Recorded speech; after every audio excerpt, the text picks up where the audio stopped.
Hello दोस्तों, आपका अपने YouTube channel study for success 4.0 में स्वागत है। मैं विकास आपका अपने YouTube चैनल पर स्वागत करता हूं।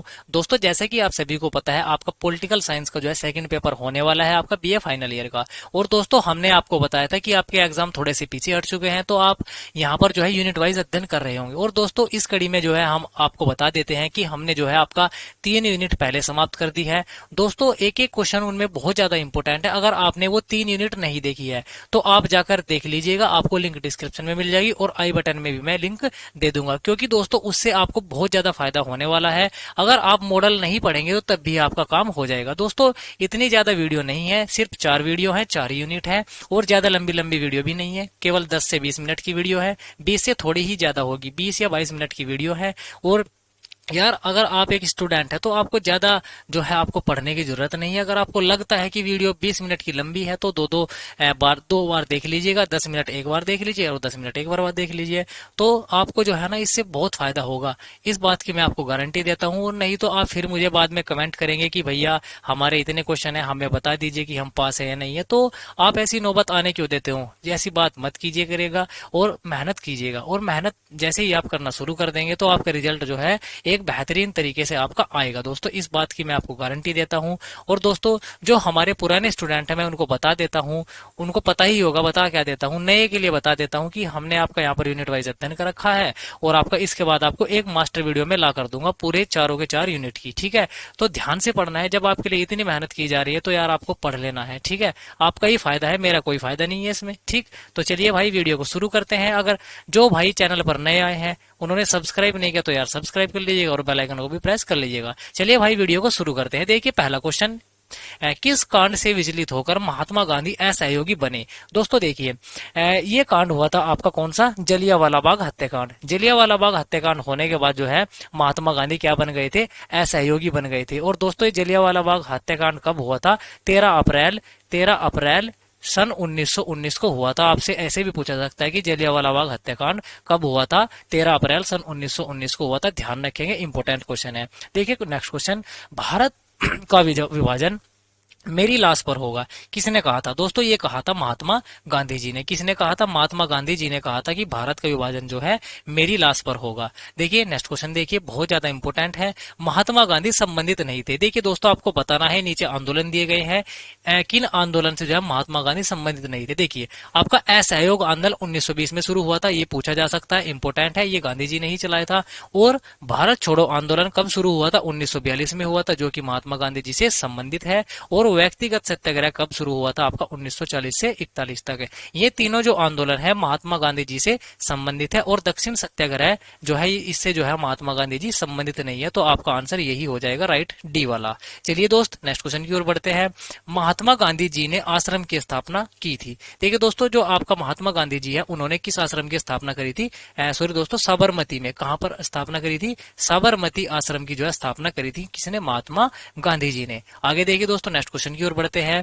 सविनय अवज्ञा से संबंध में महात्मा गांधी सर्वाधिक किससे प्रभावित हुए? ये हुए थे थोरो से। इंपोर्टेंट क्वेश्चन है दोस्तों, गांधी जी से बहुत ज्यादा क्वेश्चन आपको एग्जाम में देखने को मिलेंगे, तो ध्यान से पढ़ना है। देखिए, जिस ग्रंथ से गांधी जी को सर्वाधिक प्रभावित किया वह था। देखिए दोस्तों, गीता। गीता एक ऐसा ग्रंथ है जिससे महात्मा गांधी जी जो है सबसे ज्यादा प्रभावित हुए थे। आगे देखिए, नेक्स्ट क्वेश्चन की ओर बढ़ते हैं दोस्त। किसने वर्ण व्यवस्था को सही ठहराया था? गांधी जी ने जो है वर्ण व्यवस्था को क्या कहा था? सही ठहराया था कि वर्ण व्यवस्था सही है। आगे देखिए, नेक्स्ट क्वेश्चन की ओर बढ़ते हैं।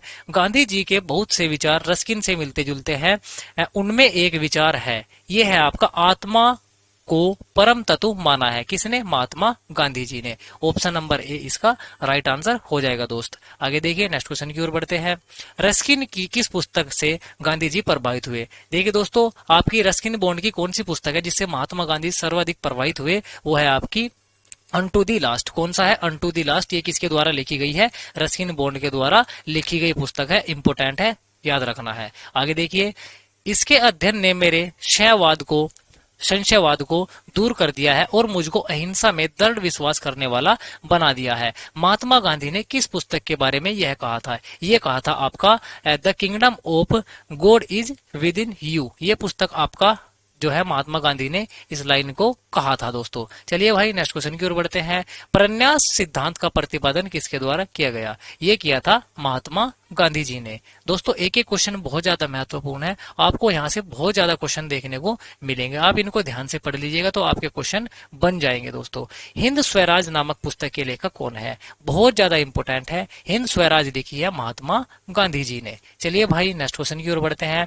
महात्मा गांधी जी के साथ दोस्तों देखिए, महात्मा गांधी जी ने ब्रिटेन के साथ किस गोलमेज सभा में भाग लिया था? ये लिया था आपका प्रथम गोलमेज सम्मेलन में भी और द्वितीय गोलमेज सम्मेलन में भी जो है महात्मा गांधी जी ने भाग लिया था। तो दोस्तों ऑप्शन क्या हो जाएगा? ऑप्शन ए व बी राइट हो जाएंगे। चलिए भाई नेक्स्ट क्वेश्चन की ओर बढ़ते हैं। गांधी जी के बहुत से विचार टोलेस्टॉय से मिलते जुलते हैं, उनमें से एक विचार कौन सा है? यह है आपका हिंसात्मक साधनों का विरोध। Option number A right answer है दोस्तों अगर आपको वीडियो अच्छी लगती है तो यार वीडियो को लाइक कर देना और चैनल पर पहली बार है तो चैनल को सब्सक्राइब कर देना, क्योंकि इतनी मेहनत आप ही के लिए की जा रही है और वीडियो को पूरा देखना है।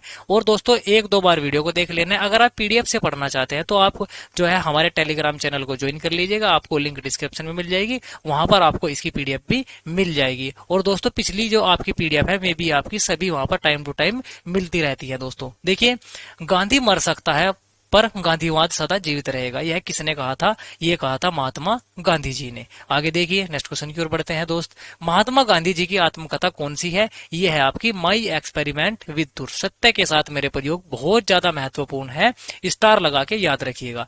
महात्मा गांधी जी की कृति का क्या नाम है? महात्मा गांधी जी ने पुस्तक लिखी है हिंद स्वराज। मैंने आपको ऊपर भी बताया है, क्वेश्चन ऐसे भी पूछा जा सकता है तो ध्यान रखिएगा। देखिए, मेरा रुझान राजनीतिक नहीं धार्मिक है, यह कथन किसका है? ये कथन है गांधी जी का। आगे देखिए दोस्त नेक्स्ट क्वेश्चन की ओर बढ़ते हैं। मैं राजनीति में धर्म को लाने का प्रयत्न कर रहा हूं, यह कथन किसका है? ये कथन है महात्मा गांधी का। Option B right answer. चलिए दोस्त नेक्स्ट क्वेश्चन की ओर बढ़ते हैं। जो मनुष्य देश प्रेम को नहीं जानता वह अपने सच्चे कर्तव्य या धर्म को नहीं जानता, यह कथन किसका है? यह कथन गांधी जी का है। चलिए दोस्त नेक्स्ट क्वेश्चन की ओर बढ़ते हैं। भाई, मनुष्य धर्म के बिना जी नहीं सकता। कुछ लोग अपनी बुद्धि के घमंड में कह देते हैं कि उन्हें धर्म में कोई वास्ता नहीं है, ठीक, परंतु उसके नाक नहीं है। यह कथन किसका है? यह कथन किसका है? गांधी जी का कथन है ये लाइन। चलिए दोस्त नेक्स्ट क्वेश्चन की ओर बढ़ते हैं। महात्मा गांधी की क्या था? हिंदू धर्म में गहन आस्था थी।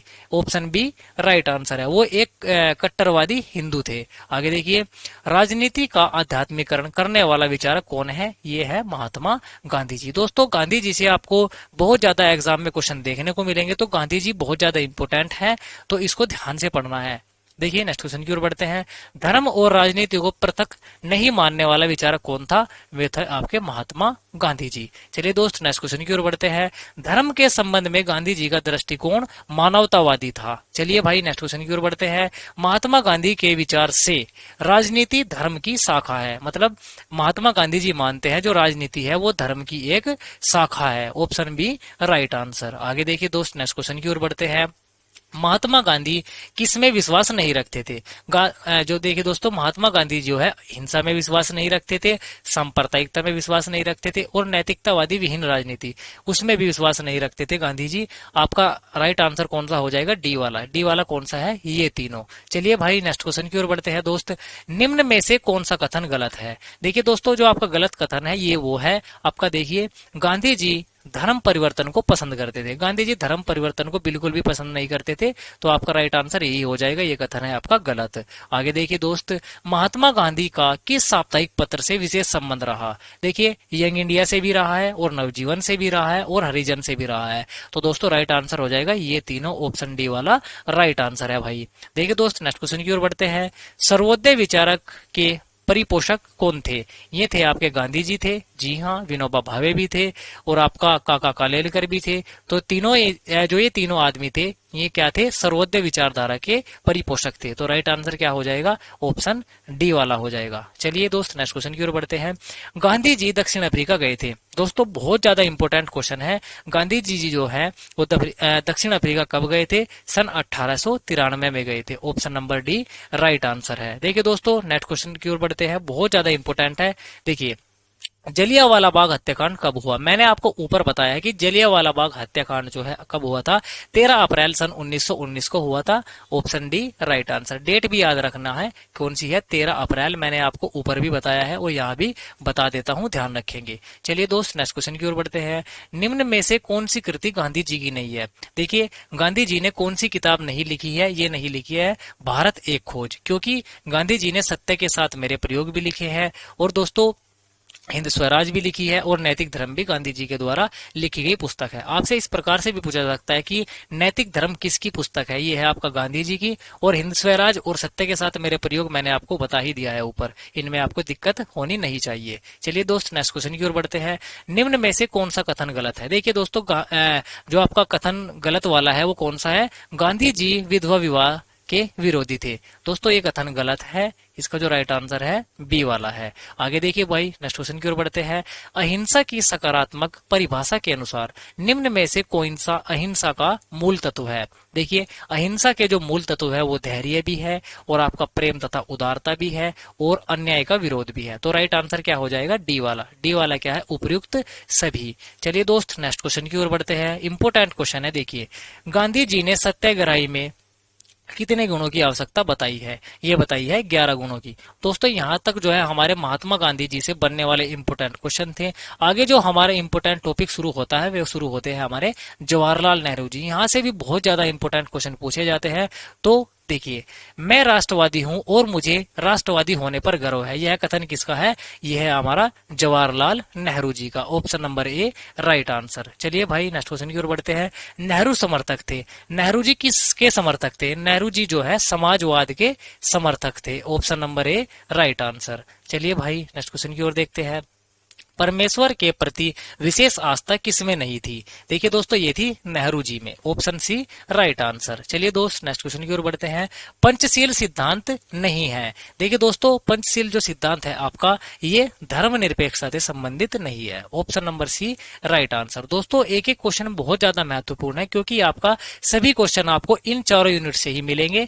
मैंने आपको चारों यूनिट का अध्ययन करा दिया है, और दोस्तों आपको लिंक डिस्क्रिप्शन में मिल जाएगी। मैंने आपको पहले भी बताया है, एक एक वीडियो को ध्यान से देखिएगा और रिवाइज कीजिएगा, और पीडीएफ से भी रिवाइज कीजिएगा, तो आपका काम बन जाएगा। ठीक है, देखिए, नेहरू जी का सबसे बड़ा योगदान है किसमें है? गुट निरपेक्षता की नीति में। Option number A right answer. देखिए भाई, नेक्स्ट क्वेश्चन की ओर बढ़ते हैं।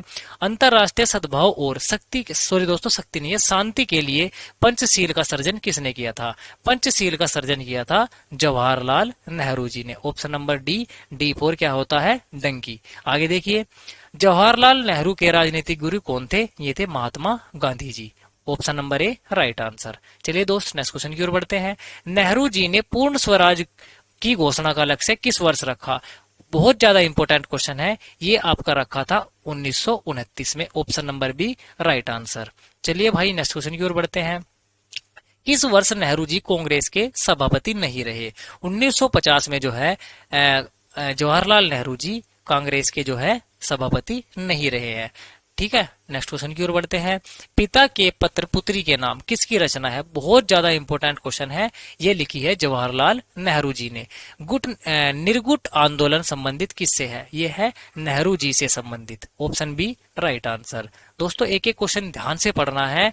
देखिए, भारत की खोज किसकी रचना है? इंपोर्टेंट है बहुत ज्यादा, ये है आपकी जवाहरलाल नेहरू जी के। किसके द्वारा लिखी गई है भारत की खोज? ये लिखी गई है जवाहरलाल नेहरू जी के द्वारा। देखिए दोस्त, नेक्स्ट क्वेश्चन की ओर बढ़ते हैं।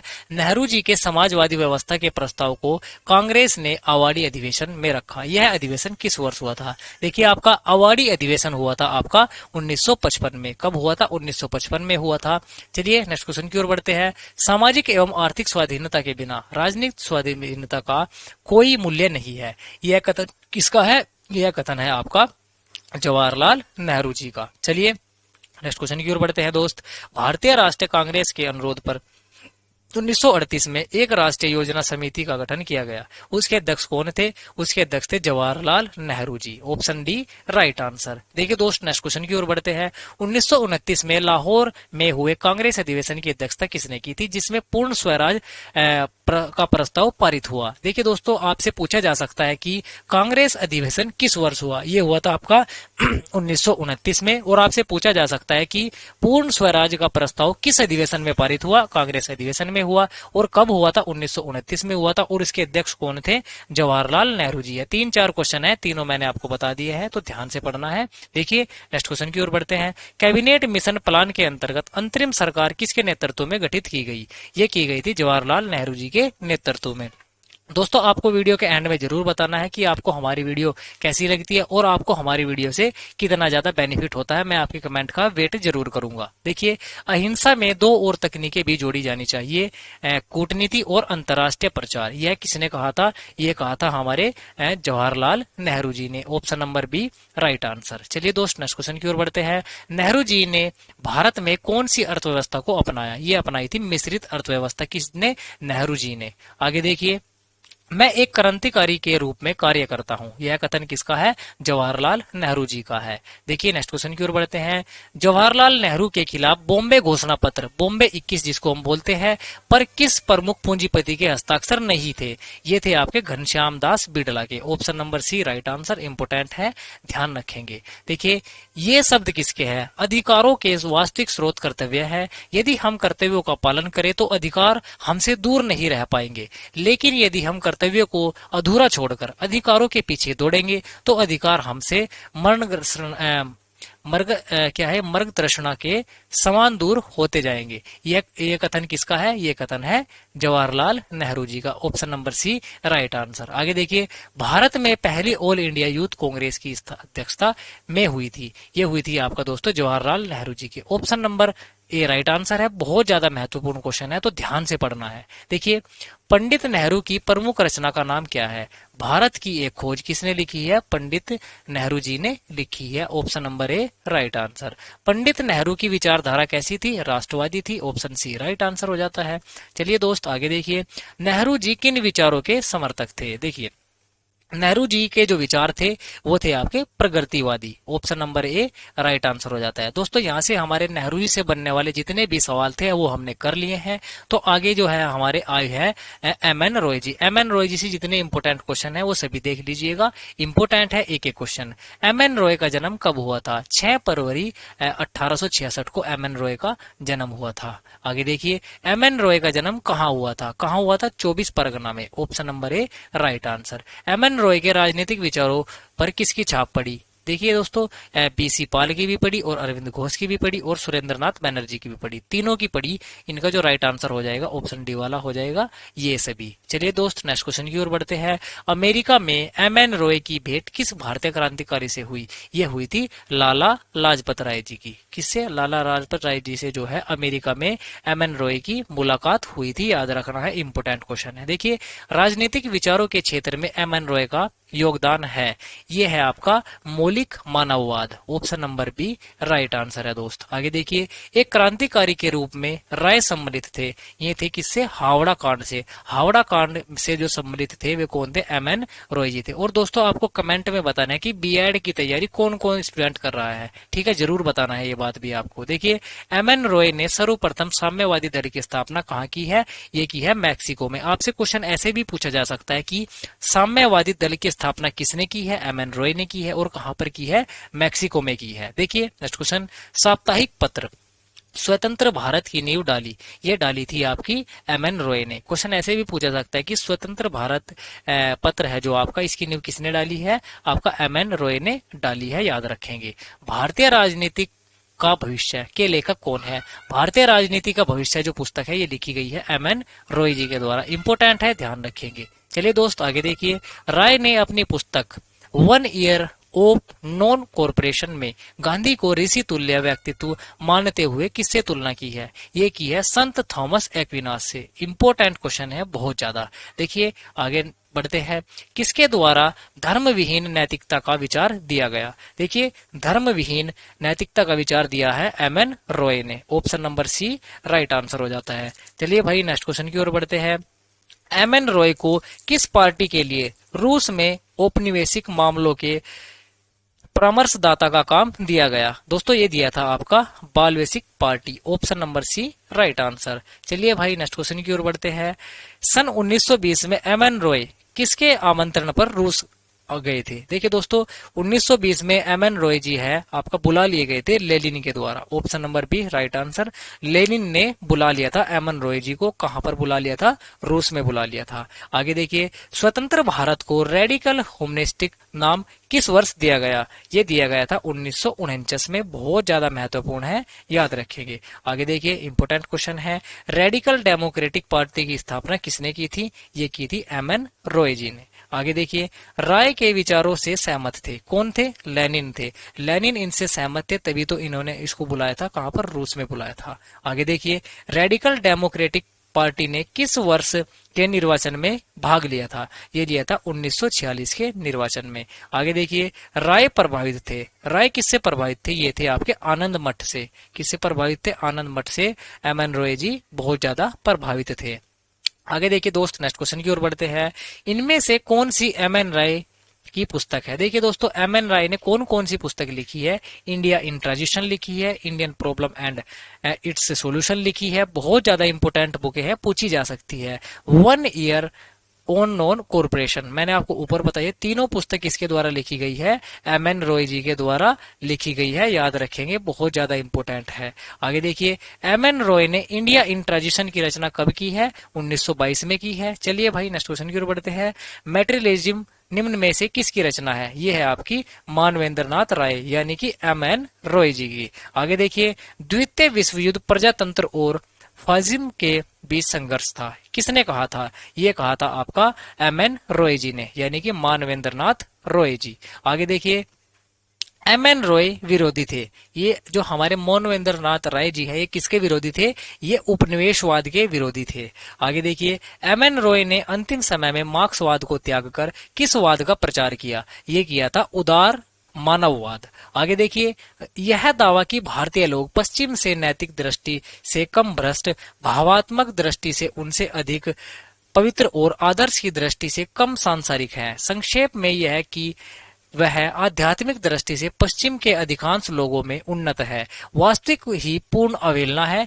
यह उक्ति किसकी है? ये कही है मानवेंद्र नाथ रॉय जी ने। आगे देखिए, एम.एन. रॉय ने फासिज्म के विरुद्ध एक अनवरत संघर्ष छेड़ा। क्योंकि क्या था? उपयुक्त सभी हमारा राइट आंसर है। आप इनको पढ़ लीजिएगा, अगर मैं इनको पढ़ूंगा तो वीडियो थोड़ा सा लंबी हो जाएगी। आगे देखिए, नया मानववाद सर्वदेशीय है। आध्यात्मिक दृष्टि से स्वतंत्र मानव की सर्वदेशीय राष्ट्रमंडल राष्ट्रीय राज्यों की सीमाओं में बद्ध नहीं होगा। ये सीमाएं धीरे धीरे 20वीं सदी के नव जागरण काल के प्रभाव के अंतर्गत अदृश्य हो जाएंगी। यह कथन किसका है? एम.एन. रॉय जी का है। Option number D right answer है। देखिए दोस्तों, नेक्स्ट क्वेश्चन बहुत ज्यादा इंपोर्टेंट क्वेश्चन है। एक गांधीवाद का सामाजिक आधार सांस्कृतिक पिछड़ापन है और इसका मुख्य बौद्धिक आधार अंधविश्वास है। गांधी जी का स्वप्न एक समाज है पूर्ण सामाजिक गतिविधि की स्थिति।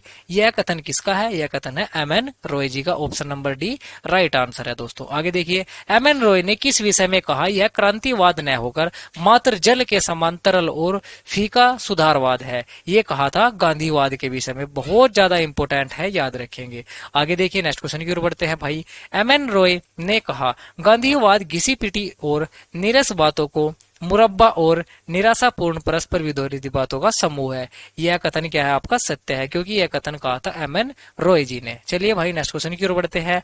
एम.एन. रॉय गांधी जी की तुलना थॉमस एक्विनोस तथा सरोलेनो से करते हैं। यह बात की चर्चा उनकी किस पुस्तक में है? यह की गई है आपकी असहयोग का एक वर्ष। बहुत ज्यादा इंपोर्टेंट क्वेश्चन है, ध्यान से पढ़ना है। देखिए दोस्तों, नेक्स्ट क्वेश्चन की ओर बढ़ते हैं। कांग्रेस चरखा काटने वालों का संगठन तथा गांधी परस्पर विरोधी बातों का बंडल, यह उक्ति किसकी है? यह कही है उक्ति आपकी एम.एन. रॉय जी ने। आगे देखिए, नेक्स्ट क्वेश्चन की ओर बढ़ते हैं भाई।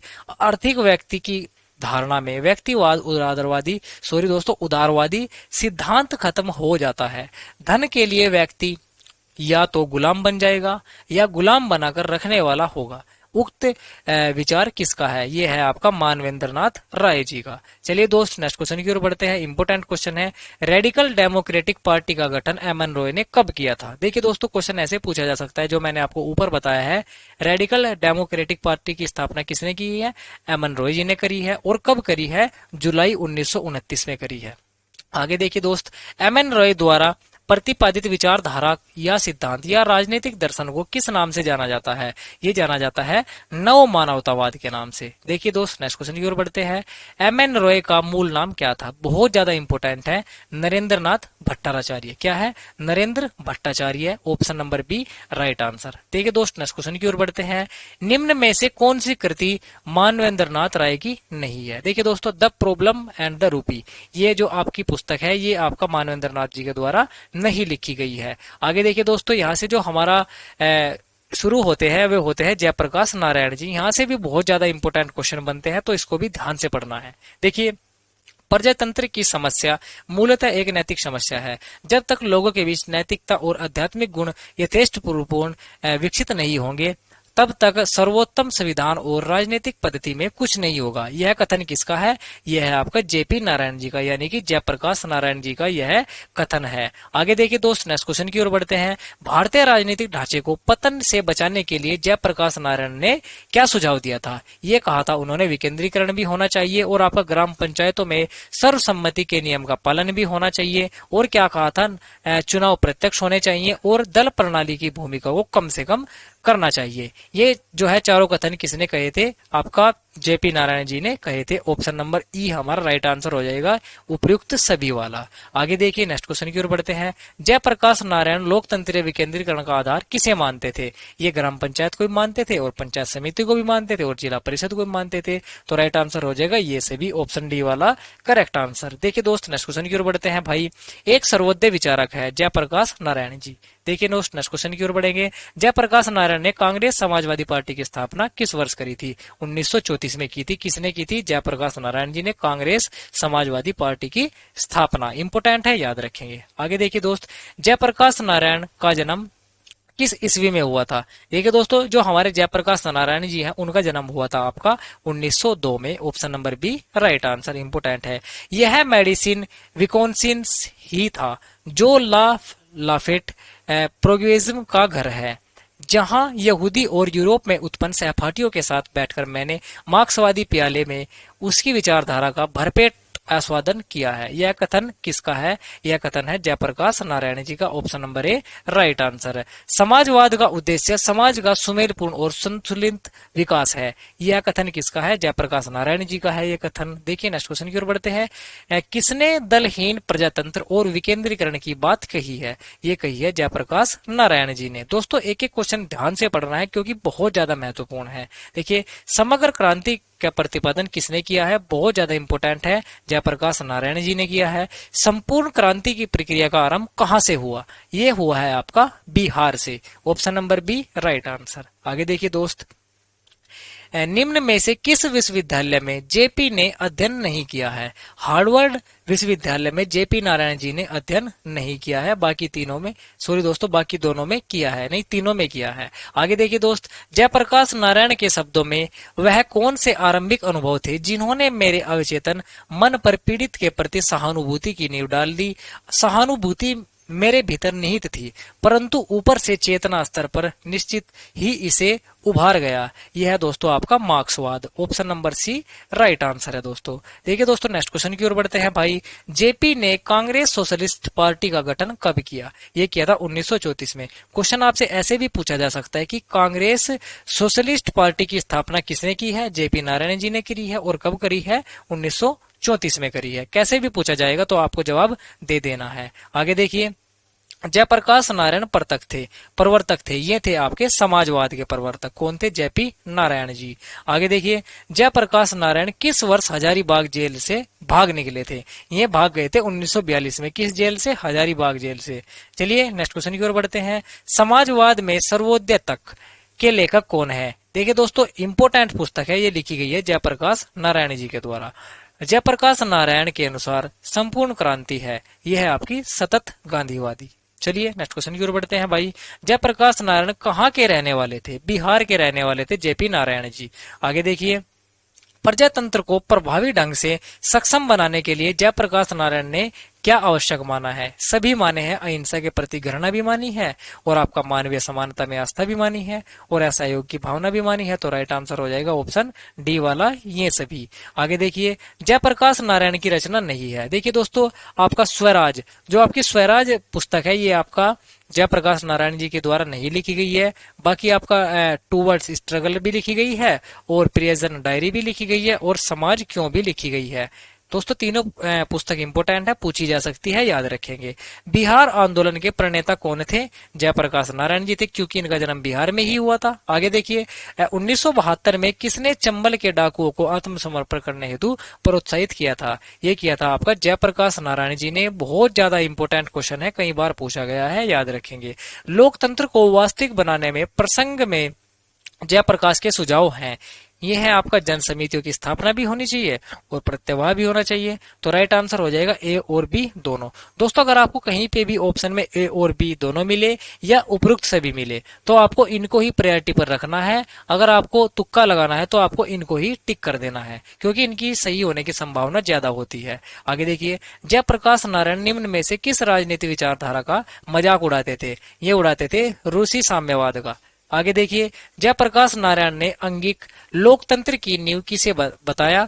जो राज्यों की विधानसभाओं तथा देश की संसद बनाने का साधन बनती। यह बताया आपका पंचायती राज समिति को। Option number D right answer. चलिए दोस्तों नेक्स्ट क्वेश्चन की ओर बढ़ते हैं। बहुत ज्यादा इंपॉर्टेंट क्वेश्चन है। लोगों की स्वैच्छाई संस्थाओं को नीचे से ऊपर उठाना चाहिए और लोगों के विचारों, उनकी इच्छाओं और आवश्यकताओं के प्रति संवेदनशील होकर सीधे उनके नियंत्रण में होना चाहिए। यह कथन किसने कहा था? यह कहा था आपका जेपी नारायण जी ने। Option number C right answer है। दोस्तों देखिए, अगला बहुत ज्यादा इंपॉर्टेंट क्वेश्चन है। लोकनायक किसे कहा जाता है? लोकनायक कहा जाता है जयप्रकाश नारायण जी को। कई बार क्वेश्चन पूछा गया है, तो ध्यान रखेंगे, बहुत ज्यादा महत्वपूर्ण है। देखिए, जयप्रकाश नारायण द्वारा लिखी गई पुस्तक कौन सी है? द प्रिजन डायरी किसकी है? जयप्रकाश नारायण जी की है। आगे देखिए, नेक्स्ट क्वेश्चन की ओर बढ़ते हैं भाई, जो कि हमारी वीडियो का अंतिम क्वेश्चन है। जयप्रकाश नारायण के समाजवाद की प्रमुख विशेषता क्या थी? समानता के लिए स्वतंत्रता का बलिदान नहीं। इसका सी वाला राइट आंसर हो जाएगा। दोस्तों हमारा जो है पॉलिटी का जो सेकंड पेपर होने वाला है, उसकी हमारी 4 यूनिट समाप्त हो चुकी है बहुत बेहतरीन तरीके से। अगर आपने पुरानी वीडियो नहीं देखी है तो उनको भी जाकर देखिएगा, बहुत ज्यादा महत्वपूर्ण है, बहुत ज्यादा हेल्प मिलेगी, क्योंकि आपको एक एक क्वेश्चन यहीं से देखने को मिलेगा, मेरी गारंटी है। और दोस्तों अगर आप हमारे पुराने स्टूडेंट है तो आप सभी को पता भी होगा कि हमारी वीडियो से कितने क्वेश्चन मिलते हैं। दोस्तों अगर आपको वीडियो अच्छी लगी है तो वीडियो को लाइक कर देना, और चैनल पर पहली बार आए हैं तो चैनल को सब्सक्राइब जरूर कर देना, क्योंकि यार आप ही के लिए सब कुछ किया जाता है। और दोस्तों पढ़ना है और बढ़ना है, ठीक है। अगर पीडीएफ चाहिए तो टेलीग्राम चैनल को ज्वाइन कर लीजिएगा, लिंक डिस्क्रिप्शन में मिल जाएगी। चलिए मिलते